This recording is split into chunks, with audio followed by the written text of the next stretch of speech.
നമസ്കാരം. ഇന്നൊരു കഥയാണ്, ഒരു സെൽഫ് ഫിനാൻസിങ് പഠനത്തിൻ്റെ കഥ. സ്കാച്ചപ്പിളിയുടെ ഒരു സെൽഫ് ഫിനാൻസിങ് പഠനത്തിൻ്റെ കഥ എന്ന പുസ്തകത്തിൽ നിന്ന് എടുത്തതാണ്. പഠനത്തിൻ്റെ തിരക്കിലായിരുന്നു. പഠനം മുൻകൂട്ടി തീരുമാനിച്ചതാണ്. എഞ്ചിനീയർ ആകാനുള്ള തയ്യാറെടുപ്പുകൾ വളരെ മുൻകൂട്ടി തുടങ്ങിയതായിരുന്നുവല്ലോ. കൂടുതൽ വാശിയോടെ പഠിക്കുമ്പോഴും എഞ്ചിനീയർ ആകാനുള്ള തയ്യാറെടുപ്പും ആത്മവിശ്വാസവും ഏറി വന്നിരുന്നു. പ്രീ ഡിഗ്രി പഠിക്കുമ്പോഴാണ് എനിക്ക് എഞ്ചിനീയറിംഗ് പോകണമെന്ന് തോന്നിയത്. പ്രവേശനം കിട്ടുക അത്ര എളുപ്പമല്ല എന്ന് പറയുമ്പോഴും എനിക്ക് സാധ്യമായതാണ് എഞ്ചിനീയറിംഗ് പഠനമെന്ന് ഞാൻ ഉറച്ചു വിശ്വസിച്ചു. എൻ്റെ കൂട്ടുകാരി ശ്യാമളയോട് സ്കൂളിലേക്ക് പോകും വഴിയാണ് ഞാൻ ഇക്കാര്യം ആദ്യമായി പറയുന്നത്. ശ്യാമള ചിരിച്ചതേയുള്ളൂ. എഞ്ചിനീയറിങ്ങിനൊക്കെ കൂടുതൽ പഠിക്കാനുണ്ടാകുമെന്നും അതിനാൽ അവൾ അത്തരം പഠനത്തിലേക്കില്ലെന്നും തീർത്തു പറഞ്ഞു. ഞാൻ വിട്ടുകൊടുക്കാൻ തയ്യാറായിരുന്നില്ല. നല്ലവണ്ണം പഠിക്കുകയാണെങ്കിൽ നിനക്കും പ്രവേശനം കിട്ടാവുന്നതേയുള്ളൂ എന്നൊക്കെ ഞാൻ പറഞ്ഞു നോക്കി. പഠിക്കുന്ന കാര്യത്തിൽ മടിയുള്ളവളായിരുന്നതിനാൽ ഞാൻ ഇടയ്ക്കിടെ ശ്യാമളയെ എഞ്ചിനീയറിംഗിന് ചേരുന്ന കാര്യം ഓർമ്മിപ്പിക്കുമായിരുന്നു. എൻട്രൻസ് പരീക്ഷ എഴുതിയത് ഞങ്ങൾ ഒരുമിച്ചായിരുന്നു. പരീക്ഷ കഴിഞ്ഞപ്പോൾ ഞാൻ പറഞ്ഞു, പ്രതീക്ഷിച്ച അത്രയും എളുപ്പമായിരുന്നില്ല. ഒരുവിധം നല്ലവണ്ണം ആൻസർ ചെയ്യുവാൻ എനിക്ക് കഴിഞ്ഞിട്ടുണ്ട്. മറുപടി എന്നോണം ശ്യാമള പറഞ്ഞു, ബുദ്ധിമുട്ട് ഇത്രത്തോളം വന്നു, പക്ഷേ എഴുതിയത് വെറുതെയായി. ഒരു ചോദ്യങ്ങൾ, എനിക്കറിയാവുന്ന കുറച്ച് ചോദ്യങ്ങൾ മാത്രം. ശ്യാമളയുമായുള്ള സൗഹൃദത്തിന് വർഷങ്ങളുടെ പഴക്കമുണ്ട്. താഴെ ക്ലാസ് തൊട്ടേ ഒന്നിച്ചുള്ള പഠനമായിരുന്നു. ശ്യാമള ആവശ്യത്തിനും അനാവശ്യത്തിനുമൊക്കെ ടീച്ചറുടെ പിണക്കം ഏറ്റുവാങ്ങുമ്പോൾ സഹായത്തിനെത്തുക ഞാനായിരുന്നു. അതുകൊണ്ട് തന്നെ എൻ്റെ നിഴലായിട്ടായിരുന്നു ശ്യാമള ക്ലാസ്സിൽ പെരുമാറിയിരുന്നത്. കണക്കിലുള്ള സംശയങ്ങൾ ടീച്ചർ ആവർത്തിച്ച് മറുപടി കൊടുത്താലും ശ്യാമളയുടെ സംശയം അങ്ങനെ ബാക്കി നിൽക്കും. അത്തരം അവസരങ്ങളിലെല്ലാം ഞാൻ തന്നെ മുൻകൈയെടുത്ത് ശ്യാമളയ്ക്ക് പറഞ്ഞു കൊടുക്കും. ചിലപ്പോഴൊക്കെ ശ്യാമള പറയും, ഞാൻ പഠിപ്പ് നിർത്തുകയാണ്, ഒരു വകയും എനിക്ക് മനസ്സിലാവുന്നില്ല. അത്തരം സന്ദർഭങ്ങളിലെല്ലാം ഞാൻ ശ്യാമളയ്ക്ക് ആത്മവിശ്വാസം നൽകും. പഠിക്കുക എന്നത് അത്ര വലിയ പ്രയാസമുള്ള കാര്യമല്ലെന്നും സംശയങ്ങൾ ചോദിച്ചാൽ മതി എന്നുമൊക്കെ ഞാൻ ഉത്തേജനം നൽകുമായിരുന്നു. എനിക്കാകട്ടെ ഡിസ്റ്റിങ്ഷനും ഉണ്ടായിരുന്നു. ഭാഗ്യമെന്ന് പറയട്ടെ, തുടർന്നും ഞങ്ങൾക്കൊരുമിച്ച് പഠിക്കാൻ അഡ്മിഷൻ കിട്ടിയപ്പോൾ എന്നത്തെയും പോലെ എനിക്ക് സന്തോഷം തോന്നി. എൻട്രൻസ് എഴുതുന്ന കാര്യം പറയുമ്പോൾ ശ്യാമള പറയും, എഞ്ചിനീയറിങ്ങിന് പോയാലും പാസ്സാകുമെന്ന പ്രതീക്ഷ എനിക്കില്ല.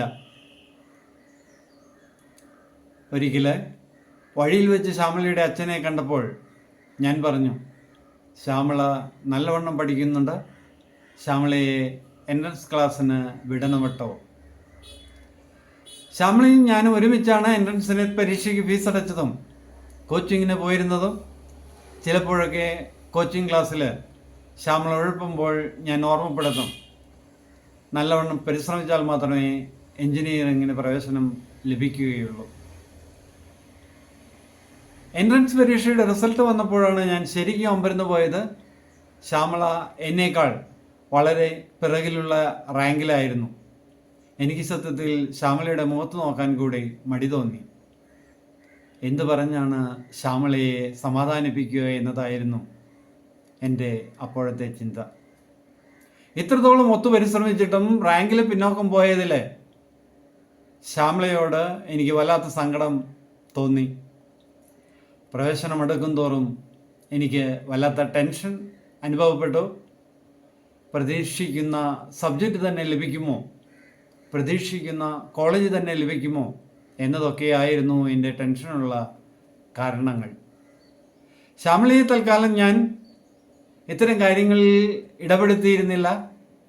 കാരണം ശ്യാമളയുടെ റാങ്ക് പ്രകാരം എൻജിനീയറിങ്ങിനുള്ള പ്രവേശനം കിട്ടുമോ എന്നത് എനിക്ക് പ്രതീക്ഷയുണ്ടായിരുന്നില്ല. ഒരു ദിവസം ശ്യാമള എന്നെ അന്വേഷിച്ചു വന്നു. പഴയ കൂട്ടുകാരിയെ കണ്ടതിലുള്ള സന്തോഷം എനിക്ക് മറച്ചു വയ്ക്കുവാൻ കഴിഞ്ഞില്ല. ഞാൻ അവളെ വീട്ടിലേക്ക് ക്ഷണിച്ചെങ്കിലും അവൾ അകത്തേക്ക് വരാൻ കൂട്ടാക്കിയില്ല. പകരം ഇങ്ങനെ പറഞ്ഞു, എനിക്ക് എൻജിനീയറിങ്ങിന് പ്രവേശനം കിട്ടി, നീ പറഞ്ഞ കോളേജിൽ തന്നെയാണ്. ഞാനൊന്നും അമ്പരക്കാതിരുന്നില്ല. ശ്യാമളയ്ക്ക് പ്രവേശനം കിട്ടിയെന്നോ? അതും ഞാൻ പ്രവേശനത്തിന് ആഗ്രഹിച്ചിരുന്നതും വീട്ടിൽ നിന്ന് പോയി വരാൻ മാത്രം ദൂരമുള്ളതുമായ കോളേജുകളിൽ.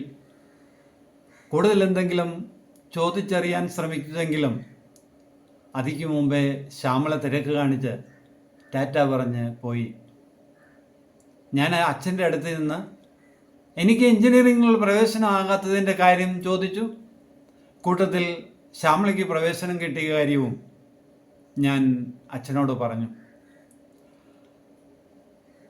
അച്ഛൻ പ്രത്യേകിച്ച് മറുപടിയൊന്നും പറഞ്ഞില്ല. അന്വേഷിക്കാം എന്ന ഒറ്റ വാക്കിൽ മറുപടി അവസാനിപ്പിച്ചു. കൂട്ടത്തിൽ അമ്മയോട് പറയുന്നതിൽ നിന്നും എനിക്ക് ചില കാര്യങ്ങൾ മനസ്സിലായി.